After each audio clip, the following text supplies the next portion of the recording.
I want to record my end of year video, but there are some absolute assholes doing construction literally right outside my window. Hi, it's RPG Fortress's end of the year big ol' roundup of every single game that I finished this year. I'm gonna be honest, before this year started, at the end of 2024, I was expecting to make 2 more videos and then close the channel.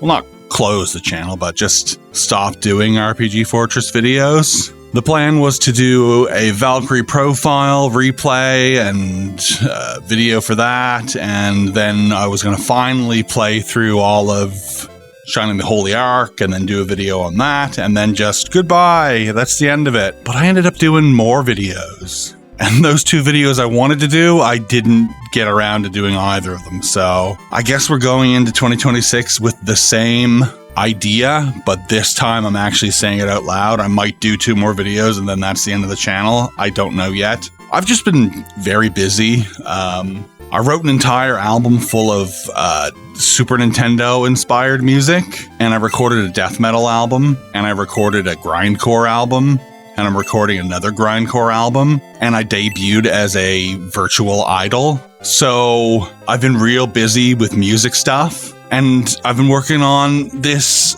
gigantic tabletop role-playing game, which I thought I could finish in 3 months, but it's looking more like it's going to be well over a year to finish, so that'll come out hopefully sometime late next year. But it is coming. It is still going to arrive. It's taking a long time, guys. So yeah, that's the channel update.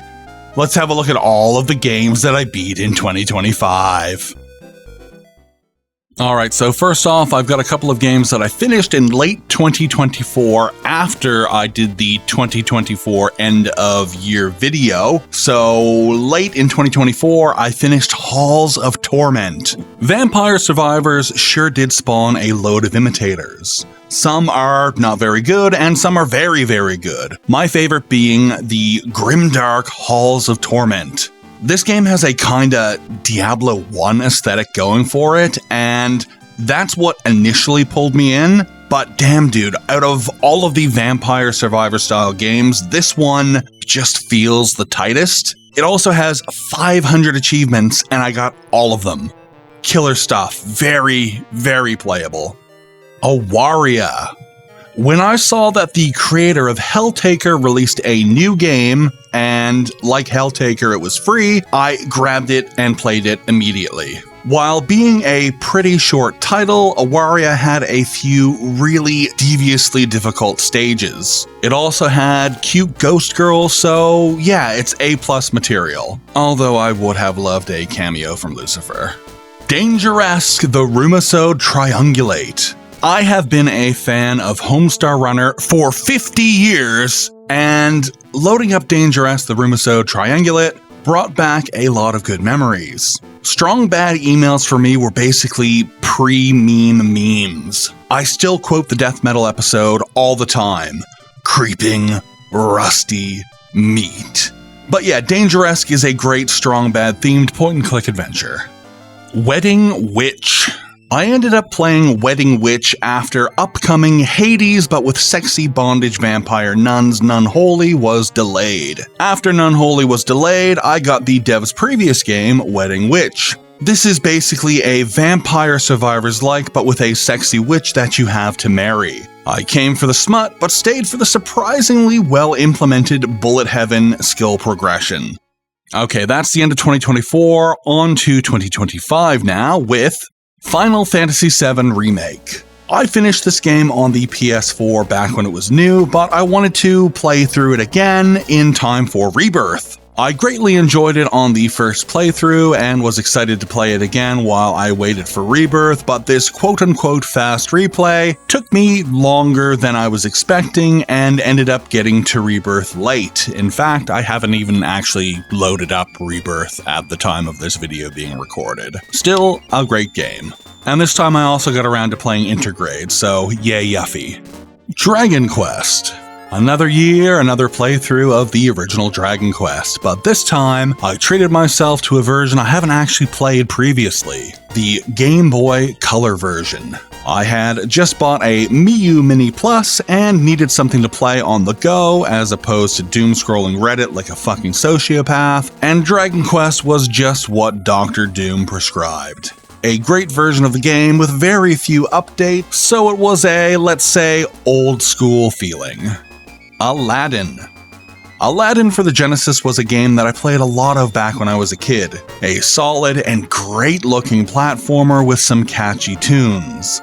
I like to replay this one every now and then. It's very nostalgic for me. I'm also a fan of the SNES game, which is, for some reason, a contentious thing to say. I think that both games are good, just the Genesis game, I think, is on another level completely. Baldur's Gate 3. Baldur's Gate 3 is one hell of an amazing game that I technically didn't actually beat. I rolled a kick-ass elf paladin, had a love affair with a girl named Shart, fought some devils, recruited Jaheira and Minsk from Baldur's Gate 2, got to max level, and explored so many dungeons that it gave me whiplash. But I had a game-breaking bug right at the end of the game that made one of the last fights in the game impossible to get to. And I didn't want to replay back 20 hours to hopefully bypass the bug, so I just deleted the game. Sob story aside, this is one of the absolute best games of all time, and I had some incredible fun with it, despite never seeing the end credits. Contra Hardcore. Hard game is hard.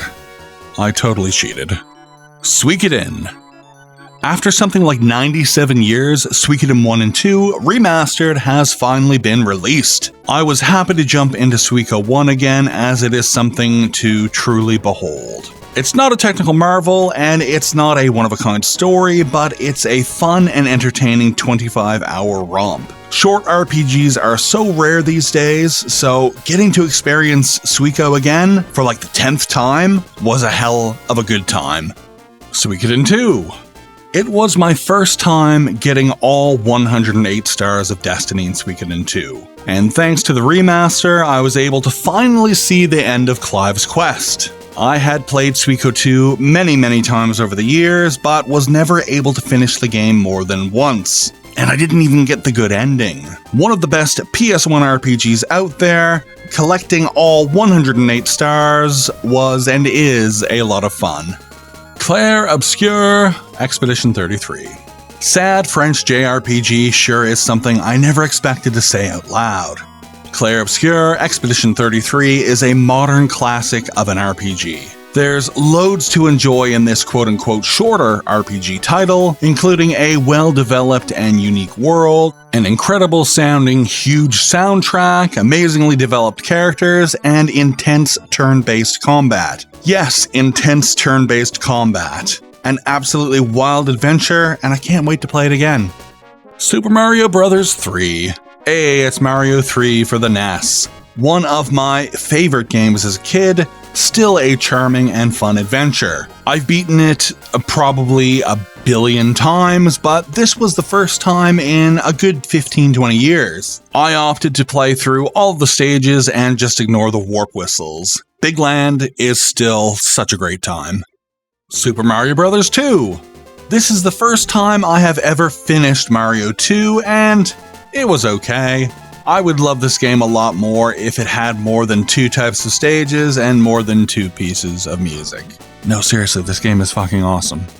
Half Minute Hero, a great little PSP action RPG that I played way back in the day, but has been sitting on my Steam shelf for years. It's still great fun, the main loop of the main mode is fantastic. Needing to finish stages in 30 seconds is always a task, but there's just enough going on to keep it interesting until the end.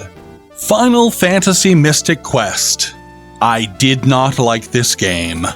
Dragon Quest III HD 2D Remake Electric Hullabaloo. Damn, now this is exactly what I was looking for. A wonderful update on a terrific game that I never actually came close to finishing as a kid, with loads of enhancements and upgrades. It looks, sounds, and plays amazingly. My favorite thing about this game was collecting stuff. The mini medals, the monsters, the gear, all very fun to collect. And finding secret spots was always a rush. Add to this spells and skills that will help you locate things, and let me tell you, a large portion of my playtime involved just exploring this huge world, looking for new stuff. Absolutely fantastic. This game will end in 205 clicks. Does what it says on the tin. Redemption Reapers. A grimdark tactics RPG that is almost incredible. The gameplay is utterly solid. Tight combat, great customization, gear to find, challenging maps without being obnoxious, and a small team, meaning that despite it being a tactics game, it actually moves pretty quick. The problem is the story. The world is not explained very well. Who are the Mort? They're some kind of orc guys? The characters are definitely a little flat, and the ultimate revelation and climax are ham-fisted at best. The thing is, if the story and characters had a bit more time to breathe, then I think that this game could have been an 8 or a 9. Instead, it hovers somewhere around 6 or 7. That was an unintentional reference to the brain rot meme. The Revenge of Shinobi. Hard. Fuck, dude, as a kid, I never beat this one, but I did make it to the end boss. Fam, let me tell you, I have no idea how Child Richard did this without save states. We were just built different back then, I guess. 13 Sentinels Aegis Rim. This is my second time finishing 13 Sentinels, and I had just as much fun this time as I did on my first playthrough a couple of years ago. In the modern age, finding time to replay a game is difficult. There are a lot of games out there that I need to play, modern games are usually pretty long, and being an adult is a vortex that devours my free time. I often go back to replay Shining Force and Shining Force 2, but those games can be finished in like 20-25 hours. My replay of 13 Sentinels was something like 50 hours, and that's fine. Despite all of the things that I need to do, I still wanted to make time to replay this game. This is just one of my favorite sci-fi stories of all time. This is up there with Star Trek and Blade Runner and Neuromancer IMO. Just an amazing story of humanity and where we are going. The Legend of Zelda: Echoes of Wisdom. I finally finished Echoes of Wisdom. I really liked this game. Getting to play as Zelda was awesome, and I mostly liked the Echoes system. Collecting new Echoes was like collecting Pokemon or spells. Really cool, really fun. I never used most of them, and I sometimes felt that juggling like 20 or so important Echoes was a hassle, but hey, still a damn good game. Class of Heroes 3 Remaster. Hey, they remastered Class of Heroes 3 and put it out in English. Very cool. I have wanted to play this cute and cozy dungeon crawler for years, and here in 2025, I was finally able to do so. Mega Man X. It's another old game that I randomly replayed just because I wanted to. Mega Man X was really cool for one game and then had some seriously diminishing returns. I mean, that could be said for just about all of the Mega Man series, I guess. But hey, this first X game was real good. Fallow. I played through this charming little indie horror adventure game written by one of my favorite musicians. It's just a real magical time. I mean, it was depressing AF, but depression can be magical in its own little way. Lustful Blackjack, my succubus dealer. It's not a porn game. Okay, it's a porn game. Dragon Quest HD 2D Remake. Hey, it's the second time this year I replayed Dragon Quest, but this is the remake of the original game. It's like the 4th or 5th time they've remade it, but whatever. It's really good. I'll never get bored of this game. Aruta. Aruta is a cute and cozy side-scroller with bread baking mini-games. I was expecting a 60-minute play and forgettable everything, but I ended up falling in love with this beautiful and charming game. It's got a wonderful cast of fun characters, there's lots to do, it took me like 50 hours to complete everything. I really hope that it gets a sequel. Awesome stuff. Final Fantasy Tactics: The Ivalice Chronicles. It's Final Fantasy Tactics! It's my game of the fucking year! Hades 2. Hades 2 took me a long time to 100%. That's the only real criticism I have of the game, and it's not really a criticism. I could have stopped playing, but you know how I am with stupid achievements. It's a fantastic game that I just couldn't put down. The amount of times I said, just one more run, or just one more prophecy, and then it was 3 hours later, I couldn't even count. So much to do, so many idiots to kill, so many cool characters to hang out with. Have I ever said that Greek mythology is my favorite mythology? Yes, even more than Norse mythology, which is number 2. I 100%ed the first Hades and had a blast with that one as well. Hades 2 did not disappoint.